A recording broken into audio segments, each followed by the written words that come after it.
Janshakti news, निर्भीड व निपक्ष बातम्यांचं खुलं व्यासपीठ। द जनशक्ती न्यूज मध्ये आपल्या सर्वांचं स्वागत। संग्रामभाऊ देशमुख यांच्या हस्ते रस्त्याच्या कामाचे उद्घाटन।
खटाव येथील ब्रह्मणा रस्ता ते कुरण भागाकडे जाणाऱ्या रस्त्याच्या कामास अनेक वर्षाच्या दीर्घ प्रतीक्षेनंतर मंजुरी मिळाली आहे।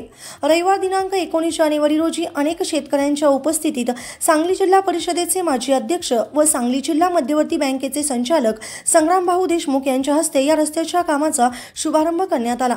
खटाव ब्रह्मणा रस्त्याला जोडलेला हा रस्ता कुरण भागातील मुख्य रस्ता आहे।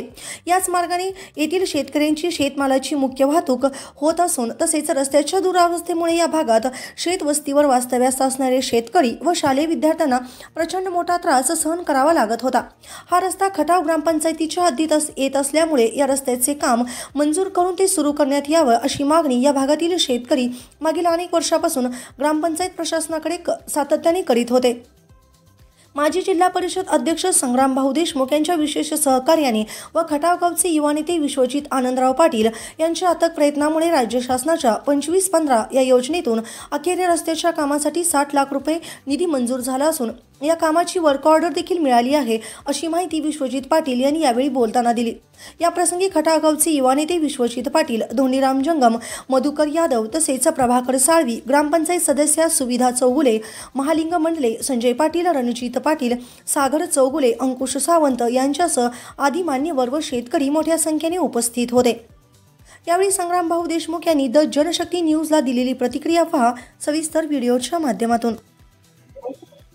आज खटाव गावातील कुरण रस्ता गेली कित्येक वर्ष या परिसरातल्या सर्वसन्मान्य ग्रामस्थ शेतकरी बंधूंचा आग्रह होता की या रस्त्याची दुरुस्ती झाली पाहिजे, या ठिकाणी चांगला रस्ता व्हावा, मोठी घरं वेगवेगळ्या पद्धतीनं बांधून या ठिकाणी वस्तीला आलेल्या मंडळींना गैरसोय होत होती। आज खऱ्या अर्थानं त्याची या रस्त्याचं काम पूर्ण झालं।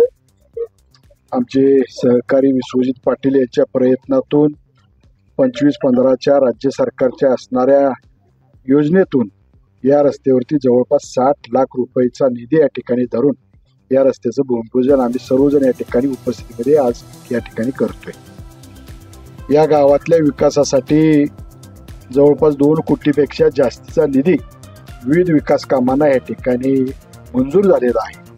त्याच्या वर्क ऑर्डर सुद्धा या ठिकाणी झालेली आहे आणि खऱ्या अर्थाने या गावाच्या परंपरेनुसार स्वर्गीय आनंदराव अप्पांच्या पासून या परिवाराची एकच भूमिका आहे, माझ्या गावाचा विकास, माझ्यासोबत काम करणाऱ्या प्रत्येक घटकाला या ठिकाणी वेगवेगळ्या माध्यमातून मदत झाली पाहिजे आणि हा परिवार सक्षमपणे या ठिकाणी मदत करतोय आणि याचं कौतुक आहे।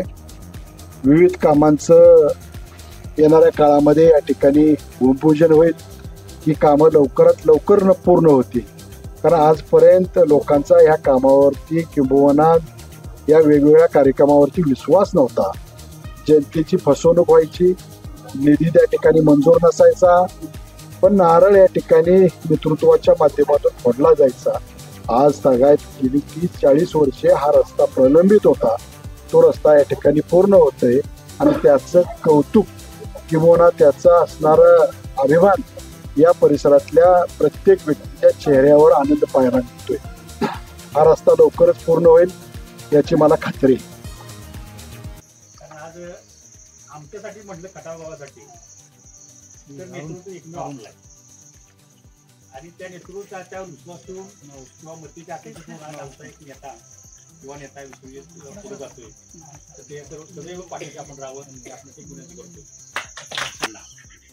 खटाव गावच्या इतिहासामध्ये सगळ्यात जास्त निधी घेणं विश्वजित नाणे ते फक्त खटाव गावचा कधी त्यांनी विचार केला नाही. आसपासच्या खेडेगावासाठी सुद्धा थोडंफार त्यांनी सहकार्य केले, मदत आणल्या, निधी आणलाय. मग हे करण्याचा हेतू आपण जर लक्षात घ्यावा भविष्य काळामध्ये आणि त्या गोष्टीचा आपण विचार करू सदैव आपला विचार राहावा आणि कुठेतरी त्याला एक मजबूत ताकद मिळावी. जर आपली ताकद झाली तर तो ह्याच्यापेक्षा जास्त मोठी उडी घेऊ शकतोय आणि त्याचबरोबर आपलं पण नाव मिळतं असं मला वाटतं.